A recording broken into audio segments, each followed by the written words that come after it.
তো এখন বাজে সকাল 5টা। তোমরা তো জানোই আজকে আমাদের বাড়িতে লক্ষ্মীনারায়ণ পুজো। তো সঙ্গীতা এদিকে ঝাড় দেওয়া শুরু করে দিয়েছে আর এখানে জামা কাপড় ভিজিয়ে ফেলেছে। এটা হচ্ছে আমাদের দত্তপুলিয়ার সকাল। দেখো রাস্তাঘাট পুরো ফাঁকা আর আমাদের বাড়ির সামনে ফুলগুলো কত সুন্দর ফুটে রয়েছে, দেখতেই পাচ্ছ তোমরা। আর সঙ্গীতা এখানে সকালে ঘুম থেকে উঠে ঝাড় দেওয়া শুরু করে দিয়েছে। ও একা একাই সব করে। আমি তো আজকে সকালে উঠলাম বলে তোমাদেরকে দেখাতে পারছি, না হলে তোমাদেরকে আমি শেয়ারও করতে পারতাম না। হয়নি তোমার ঝাড় দেওয়া এখনো? তো তাড়াতাড়ি করে ফেলো। তো আজকে বাড়িতে কাজের এতটাই চাপ যে সঙ্গীতে এত যে জামা কাপড়গুলো কাচ্ছে, এদিকেও এতগুলো জমা হয়ে রয়েছে। তো সেইগুলো আমিই যাবো আজকে ছাদে মেলতে। তো মোটামুটি জামা কাপড় নাড়া কমপ্লিট হয়ে গেছে। আর দুষ্টুও ঘুম থেকে আজকে সকাল সকাল উঠে পড়েছে, এদিকে জামা কাপড় নাড়ছে। দেখো পুরো ছাদটাই জামা কাপড়ে ভরা, এতই জামা কাপড় হয়ে গেছে আজকে। আর এই যে দেখো সূর্য উঠেছে 6টার সময়, কি দারুণ লাগছে। তো বাবা অনেক সকালে উঠে পড়েছিল ভোর 4টের সময়। আর এখানে জগডুমুর পাতা, বেল পাতা, শুকনো বেলের ডাল সব জোগাড় করে রেখেছে। ঠাকুরের এতগুলো বাসন বেরিয়েছে সঙ্গীত, এতগুলো বাসন লাগবে? আমার তো মনে হচ্ছে না এত বাসন লাগবে। কি করবে, বলেছে যখন মেজে ফেলো, আর কিছু করার নেই। এদিকে সঙ্গীতের কিন্তু ফ্রেশ হয়ে গেছে পুরোটাই, স্নান কমপ্লিট ওর। আর এখন এই ঠাকুরের বাসনগুলো মাজতে বসেছে। কত সময় লাগবে মাজতে তোমার? আমি যাবো উপরে। তো আমি যাই উপরে গিয়ে ঘরগুলো পরিষ্কার করতে হবে, অনেক নোংরা হয়ে রয়েছে। তো ওগুলো পরিষ্কার করে নিই, তারপর আমরা তোমাদের সাথে শেয়ার করবো। পুজোর জিনিস নিয়ে চলে এসেছি ওপরে, জল চৌকি থেকে শুরু করে ফল টল সবকিছু। এবার ফুলটা আসা বাকি, হাঁপিয়ে গেছি এইসব তুলতে তুলতে। আমাকে ছুতে দিল না, বললো এখনো তুমি স্নান টান করনি, ওর জন্য এগুলো তুমি ছোবে না। না, বাসি প্যান্টে শোয়া হবে না, যার জন্য এত ওয়েট জিনিসপত্রগুলো সব নিজে হাতে করে নিয়ে এলো উপরে। আমি স্নান করা হয়ে গেছে, ঘরের পুজো আমি কমপ্লিট করে দিয়েছি, কারণ ঘরের পুজোটা আগে করে দিতে হয়, তারপরে তোমার যে কোনো আদার্স কোনো পুজো সেগুলো তুমি করতে। তো এখন কি কাজ আছে তোমার? এখন এইগুলো আলপনা দেবো, গুছাবো এক এক করে। এরপরে আলপনা দিবা? হ্যাঁ, অল্প করে আলপনা দিতে হয়। লক্ষ্মীনারায়ণ পুজো আলপনা দিতেই হয় ঘরে ওঠার সময়, আমরা দিয়েছিলাম ওর বাড়িতে। তো যাই হোক, দুষ্টু স্নান করতে গেছে, স্নান করে আসলে পরে দুজন মিলে। ও স্নান হয়ে গেছে, ও আসছে, তাড়াতাড়ি আসছে। ও সঙ্গীতা এখন এখানে আলপনা দিচ্ছে আর মা এখানে বসে ফল কাটছে। দুষ্টু কি করছিস? চাল দিতে যাচ্ছে। আতপ চাল না? তো তোদের কত দূর এখনো কমপ্লিট হলো না? ব্রাহ্মণ তো চলে আসার টাইম হয়ে গেল। হয়ে গেছে মোটামুটি। তো মোটামুটি মনে বলছে তো হয়ে গেছে, দেখা যাক। হয়নি এখনো? তো কতক্ষণ সময় লাগবে আমার? কবে? 1 ঘন্টা হলে তো লেট হয়ে যাবে। সবাই মিলে হাতে হাত লাগিয়ে সবাই মিলে করছি না, বেশিক্ষণ লাগবে না। তাড়াতাড়ি করে ফেলো। তো সঙ্গীতা এখান থেকে আলপনা দিতে দিতে দিতে দিতে গেটের সামনে চলে গেছে। আর কতক্ষণ সঙ্গীতা? এখনো ওই ঘরে বাকি, ওই ঘরে দেবো। কোন ঘরে দেবা? ওই ঘরেও আলপনা দেবা? হ্যাঁ, দুই ঘরে পুজো না, দুই ঘরে মিলিয়ে পুজো না, ওর জন্য দুই ঘরেই দিতে হবে। আর এখানে দুষ্টু ঘটের মধ্যে স্বস্তিক চিহ্ন আঁকছে। বাহ, দারুণ সুন্দর হয়েছে।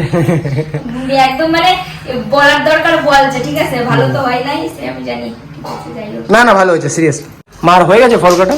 না, দেরি আছে, এখন সবে বসলাম, ফলটা ডানাটা কেটে মায়ের শরীর ভালো না, কিন্তু আমাদের মধ্যে মেন গার্জিয়ান হচ্ছে মা। মা না থাকলে হবে, ওই জন্য একদম বসে গেছে ফল কাটতে। তো এখানে ব্রাহ্মণ চলে এসেছে, প্রায় পুজো আমাদের শুরু হতে চলেছে।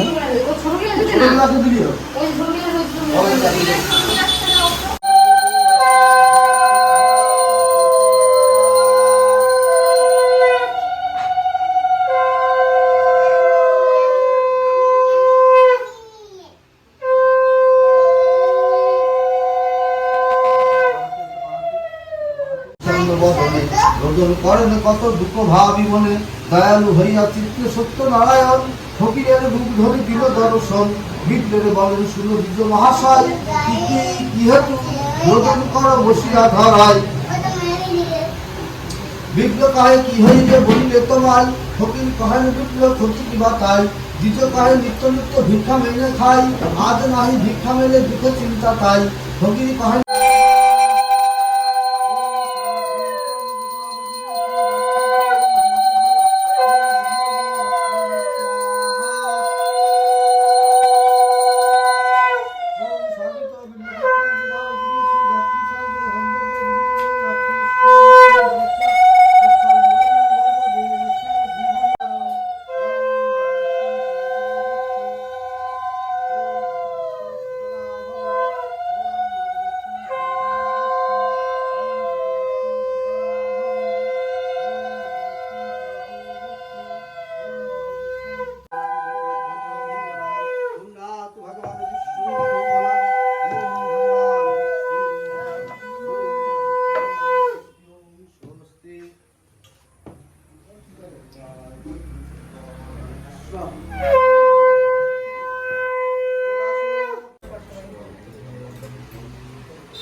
হ্যাঁ বলো। ঘরে ওঠার পুজো আজকে কমপ্লিট হলো, এইটাই একটা মনে শান্তি পেলাম।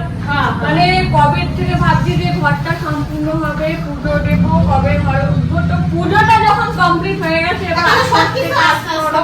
হ্যাঁ এবার এখন আস্তে আস্তে হবে। আছো? হ্যাঁ, আসছে, আসছে দি। এবার বল কেমন কি হলো সেটা বল। সুন্দরভাবে হয়েছে সবকিছু, কোনো বাধা নেই। মায়ের লুকটা আমার কাছে খুব সুন্দর লেগেছে, দেখাও মাকে দেখাও। ডানা কাটা পড়ি, আমি ডানা কাটা পড়ি, এটা গান আছে না, আমি ডানা কাটা পড়ি। হ্যাঁ ওইটাই মানে মুখটা ফুটে উঠেছে। সব থেকে বড় কথা পুজোটা খুব সুন্দর ভাবে হয়েছে, কোনো বাধা পড়েনি, কিচ্ছু পড়েনি, কিছু না। মেন হচ্ছে যে ক্রেডিট গোস টু মাদার। সিন্নি প্রসাদ মাখানো হয়ে গেছে তাই না মা? চাল মাখা প্রসাদও হয়ে গেছে। আর এই যে একে চিনতে পারছো, এই যে একে চিনতে পারছো? দেখো তো আমাকে দেখাচ্ছ? হ্যাঁ কে? তোমাকেই তো দেখাচ্ছি। কে? তোমাকে কি আছে ভিডিও করতে? ও আচ্ছা ভিডিও শিট আমি ভুলে গেছি। ও হচ্ছে মায়ের তোমার কে হয়? স্টুডেন্ট। সেই সাজাতে গিয়েছিলাম, অন্ধকারের মধ্যে সাজাচ্ছিলাম, এই যে আমরা সবাই একসাথে ছিলাম। আমি 2 মাস ফলে হ্যাঁ তো যাই হোক এখন এখন চলে গেছে এয়ারপোর্ট দুবাই। আমি তার জন্য এখানে আবার চলে এসেছি। এই আমাদের মানে মেন গার্জিয়ান হচ্ছে এখন খাচ্ছে, সবার লাস্টে প্রসাদ খাচ্ছে। দেখো আমার কিন্তু প্রসাদ খাওয়া হয়ে গেছে। হ্যাঁ জামা কাপড় গুছিয়ে এসে, ঘর গুছিয়ে এসে, মানে সব গুছিয়ে টুছিয়ে নিয়ে তারপরে খেতে বসেছে প্রসাদ। দীপাকে কি দেবো? তোমার খাওয়া হয়ে গেছে না প্রসাদ? আমি পার্লারে কাজ করলাম। আমার খাওয়া মানে কারেন্টও কোনো পুজোর প্রতি সবাইকে প্রসাদ দিয়ে পার্লারে কাজ, সবাইকে প্রসাদটা আমি একটু খেয়ে তারপরে তাও দাদা একটু যাও আছে তাও তো পুজো তো হয়ে গেছে দেখলে, তারপরে প্রসাদ বিতরণ করলো মা। এখনো অব্দি প্রসাদ মানে দিচ্ছে, আসছে অনেক বাড়ি বাড়ি। আকাশ ভাঙা বৃষ্টি হয়েছে তার মাঝখানে। আর সত্যি কথা বলতে কোনো শুভ দিনে যদি বৃষ্টি হয় তাহলে নাকি খুব ভালো। যেমন আমাদের সাত ঢালাইয়ের সময়ও কিন্তু খুব বৃষ্টি হয়েছে, আকাশ ভাঙা বৃষ্টি হয়েছে। আজকেও সেই সেম জিনিসটা হয়েছে। তার মধ্যে একটু ভিজেও গিয়েছি, ভিজে ঠাকুরের বাসনগুলো মেজে এলাম। এখন মেজে টেজে এসে একটু ফ্রেশ হয়েছে, এবার মাথাটা আটকাবো। মাথাটা মনে হচ্ছে ভারী হয়ে গেছে। সকাল 5টার সময় উঠেছি, কি যে হচ্ছে।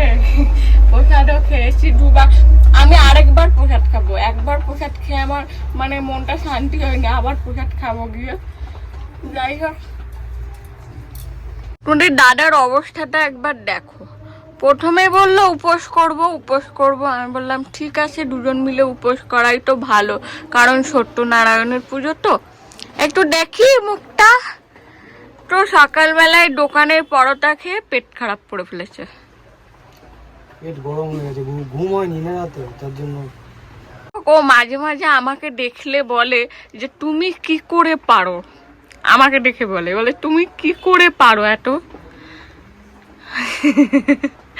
আসলে তোমার অভ্যাস নেই তো ওর জন্য, আর আমার অভ্যাস হয়ে গেছে, যার কারণে আমি মানে সমস্যা হলেও আমার কোনো সমাধান হয়ে যায়, কোনো প্রবলেম হয় না। কিন্তু তোমার তো মানে অভ্যাস নেই, যার কারণে প্রথম সমস্যাগুলো হচ্ছে। আস্তে আস্তে সব ঠিক হয়ে যাবে, সবে মাত্র এসছো, তাই না বলো বন্ধুরা? ঠাকুরটা আপাতত এখানে রাখা হয়েছে। আর তোমরা তো অনেকেই জানো যে নারায়ণ পুজো করে যে মানে ব্রাহ্মণ ঠাকুর নিয়ে আসে, উনি নিয়ে চলে যায়। যাই হোক এইখানে রাখা হয়েছে, ব্রাহ্মণ ঠাকুরই বললো, কারণ ওই ঘরে কাজ হচ্ছে ওর জন্য। যাই হোক সন্ধ্যেবেলায় সন্ধ্যেটা দিয়ে দিচ্ছে। আর তোমরা কারা আমাদের মতো ধরুন ধূপ জ্বালাও, সেটা আগে বলো। আমরা কিন্তু ধূপই জ্বালাচ্ছি, মানে সোশ্যাল মিডিয়ায় না আসলে জানতেই পারতাম না যে ধূপ জ্বালাতে নিয়ে গিয়ে, মানে কাঠি জ্বালাতে নিয়ে গিয়ে। তো ওতে তো কাঠি নেই, না শুধু ধূপ ওর মধ্যে। তো তোমরা তো দেখতেই পেলে সঙ্গীতা সারাদিন কতটা খাটাখাটনি করলো। তো মেয়েটার আর শরীর চলছে না, যার জন্য সন্ধ্যার সময় শুয়ে পড়েছে। তো আজকের রান্নাটা আমি করব, তো সেগুলো তোমাদের সাথে শেয়ার করব। ঠিক আছে, তুমি তাহলে ঘুমাও। হ্যাঁ সঙ্গীতা। তো আমাদের খাওয়া দাওয়া কমপ্লিট হয়ে গেছে, আর সঙ্গীতার খুব শরীর খারাপ, তো আমি ওকে খাইয়ে দিলাম আর ঘুমিয়ে পড়েছে। আর মেয়েরও অনেক জ্বর। তো আজকের মতো ভিডিও এখানে শেষ করছি। তো পরের ভিডিও দেখার জন্য তোমরা চ্যানেলটা সাবস্ক্রাইব করো।